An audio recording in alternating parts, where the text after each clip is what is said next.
I have a sentence. One exists to the extent that it belongs to the many. Well, let's see. One word. Does one word signify anything alone? No. There are other words to which this one word belongs. And these other words belong to sentences, texts, and texts belong to discourse, to a bigger frame. Let's see. This applies also to the source of words, concepts. One concept does not mean anything alone. It has neighbors, they are related. They form a network of concepts which I call now frames. And these frames are integrated into bigger wholes. Let's make another leap. What is the source of concepts? Well, human mind? Okay, let's say human mind. One mind. Is it a mind? No. Alone there is no mind. There's just a creature.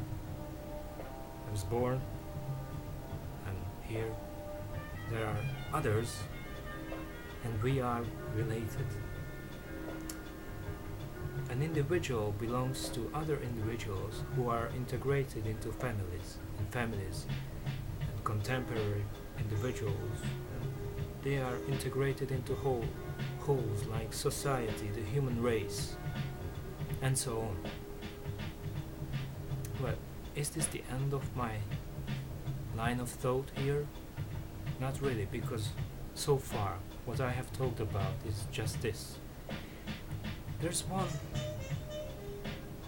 and it is identified only by its difference from itself, by the help of others. So this is a differential argument. But that's not the whole picture, I think, because it's not just differences. These differences are unified, say here in the wrist, and this unification provides the platform from which these differences stand in a constellation. They are held fast by this common ground, which is communication.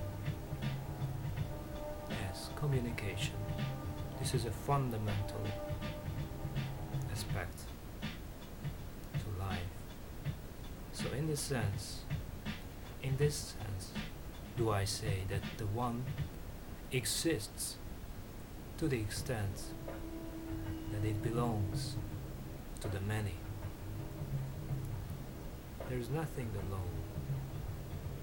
It has to belong to others. But let me elaborate a little bit here. So let's get back to words. So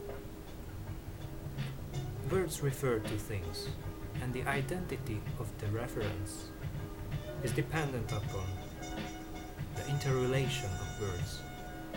And this is the same with concepts. The identity of meaning is dependent upon the interrelation of concepts.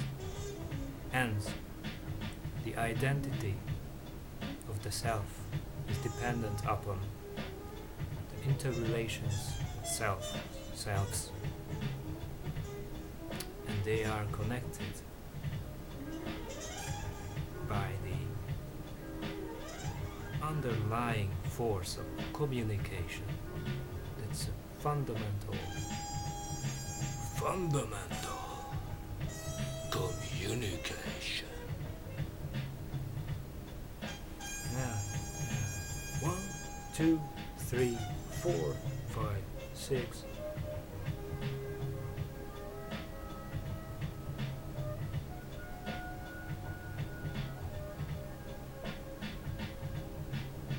I could say that if the mind is created out of the integration of selves, this is a virtual environment, just as language is a virtual environment. But why do I say that? It's the end of the line here. The one exists to the extent that it belongs to the many.